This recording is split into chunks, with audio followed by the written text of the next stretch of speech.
Hi everyone, welcome to my channel. I am Anna. If this is your first time here, welcome. If you are a returning viewer, welcome back. On my channel, I make videos about solo trips and vacations, hikes.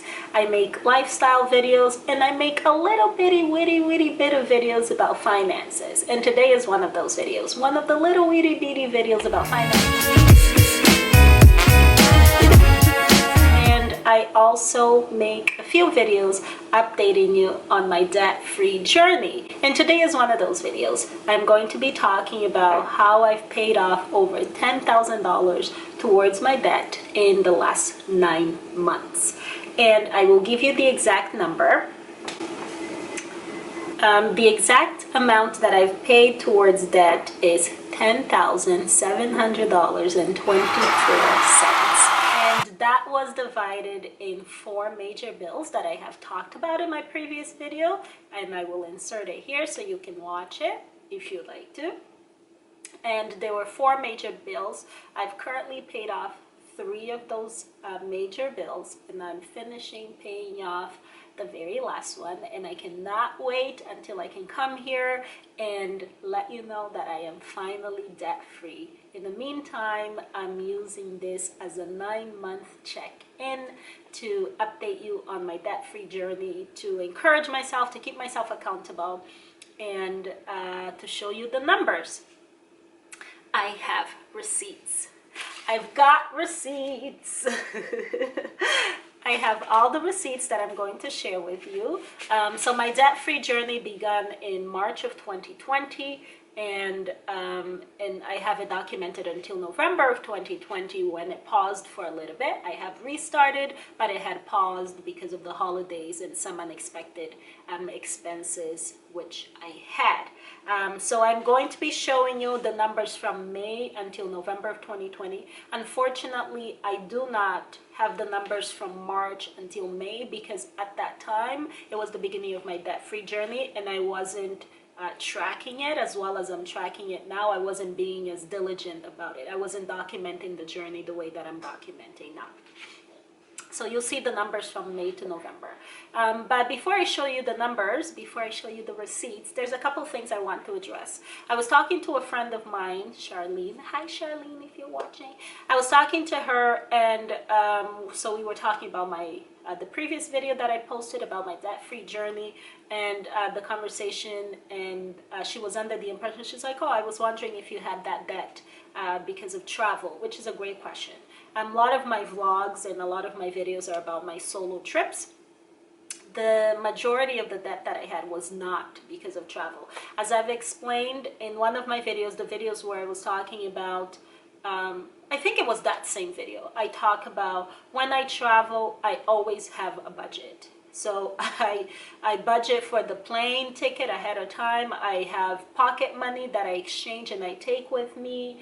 I know exactly how much I'm going to spend every day. I've never been the type of person who puts themselves in debt to go on vacation. Or if I am using debt, it's maybe a percentage. Let's say I pay 85% of the vacation in cash, and maybe I'll have to use 15% of that on my credit card. But also, I usually time that while I'm on vacation, I will get paid because I really like that feeling of getting paid while I'm traveling and having fun. So when my salary comes in, I usually pay that 15% that I have used. So the debt that I had was not accumulated because of vacation. So a significant part of my debt were 2 major things. The first one was, if you know me in real life, or if you've been watching my videos for a period of time, I used to wear glasses, and then I decided that I was going to have eye surgery. I couldn't wear contact lenses anymore, and I was just tired of wearing glasses, even though now I miss wearing glasses. So complicated, but I miss having big glasses. I should get them just for fun. But so I decided to have eye surgery, and my surgery, just because of my high prescription, it was like almost $10,000. So that was a huge chunk of it. The second thing that led me to be in debt was going through graduate school. I did not take a student loan. I did get scholarship, a partial scholarship. So there was still a lot of that had to be covered. So I had to pay for tuition, I had to pay for transportation because I was commuting to a different city, and then my income was reduced because I was in school. So graduate school put me in debt, and then the other one was just like lifestyle and poorly managing my finances, poor finance management. But it was not because of traveling. It was not because of traveling. I'm going to show you my numbers now, and then at the end I'll tell you the things that I've done that allow me to pay off the debt. So let's get to the receipts. So in the month of May, as you can see, I made payments of over $2,000. I have what the balance was. I always had what my goal would be, what I would like to pay, and then I would make those payments. So this was for May. And then in the month of June, so again, I had a goal. The goal was to completely to pay off the visa and then begin paying this humongous beast, which is the MasterCard. And that's what I did. I paid off the visa, and beginning in June, it's just been about paying off the MasterCard. So again, the other two bills that I talked about had already been paid off. And then, so I began the payment. So what I would do is I put the balance, and then I would just track whenever I made the payments, and I would color it because it was like my reward. So I also enjoyed, another motivator for me was being able to see the number go down. So in July, the balance was $7,100, and then at the end of July, the balance was like $6,700. So I enjoyed that motivation.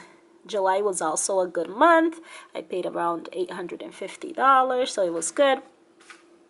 August, significant payments were also made. Sometimes I would make the occasional odd one, like whenever I had extra money, I would pay it. So the balance reducing month after month were a huge motivation for me. So this was in August. September, I also had a goal, pay $1,000 towards MasterCard. Sometimes I would get to the goal, other times I would not. And this time I did not get it. I paid, my goal was to pay $1,000, I paid $950. So still a win. So this was in September. In October, I put a goal to pay $1,500 and roughly, I think I achieved it. I think I achieved the goal. And again, seeing the numbers go down were so rewarding. And I would spend time coloring. Every time I made a payment, coloring the months. So this became like a fun treat, a good reward as well. So it was really good. And then in November, I made a one payment, $650. I actually didn't even put down how much it ended, what the balance was at the end of November. But for 2020, my debt repayment kind of paused here after making the payment on November 12th. And that was because I put it here. I broke my phone. So I did break my phone, so I had to purchase a new phone, which was like about $400. So it would have been the extra payment that I would have made. So the phone was broken. And then December, that's when the holidays began. So there goes that I had to pause debt repayment because I didn't have a budget for Christmas expenses. So I had to focus on Christmas expenses. And then I restarted it in January. But nonetheless, even though I had to pause it and then restart it in January, nonetheless, I've paid over $10,000 in 9 months towards debt repayment. That's a humongous victory. A humongous victory. And I can see the light at the end of the tunnel. I am getting there. So I'm really excited. This is my accountability check, and I am sharing the progress with you. Now that I have shown you my numbers, I'm going to tell you the 4 things that I did that allowed me to be able to pay over $10,000 towards debt in 9 months. So here are the 4 things. The first one was mindset. I know that this may sound a bit upsetting or a bit abstract, but I cannot tell you the importance of getting your mind right. We know how powerful our mind is, how powerful our thoughts are. You have to get your mind right. So the first thing for me was like mindset. I had decided that I was tired of paying on average like $550 or something towards debt, and not seeing an end to it. Like there was no end to it. I'm paying $325 for this Visa. I'm paying over $200 and something for this MasterCard, but it doesn't seem like the balance is being reduced. So I was like, I just can't. This is enough. So mindset was the first thing. The second thing was acquiring knowledge. And knowledge came in the form of books. I talked about this in my last video. In particular, this book by Dave Ramsey. I know not everyone is a fan of Dave Ramsey. I'm a fan of some of the things he says. I'm not a blind follower, but this book, which was a gift, it was a gift from my friend Teresa. Hi Teresa, if you're watching.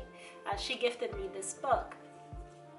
This book allowed me to like get the knowledge and the belief that I could do it, and to understand what the debt snowball method is, what the advantages are, to see stories of other people who have done it, what the benefits of being debt free are. Like knowledge was the first thing, this book. And also with knowledge, another thing that was really helpful, if maybe you don't have the book, is watching a lot of YouTube videos. I talked about this in my previous video again.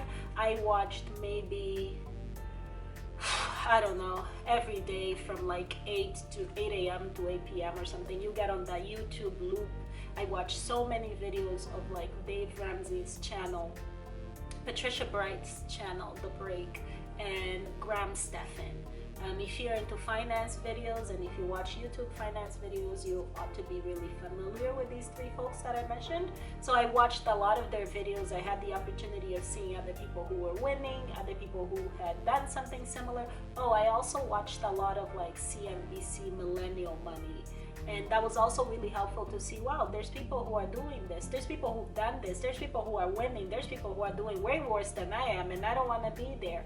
So acquiring knowledge. Knowledge is power. So that was the second thing.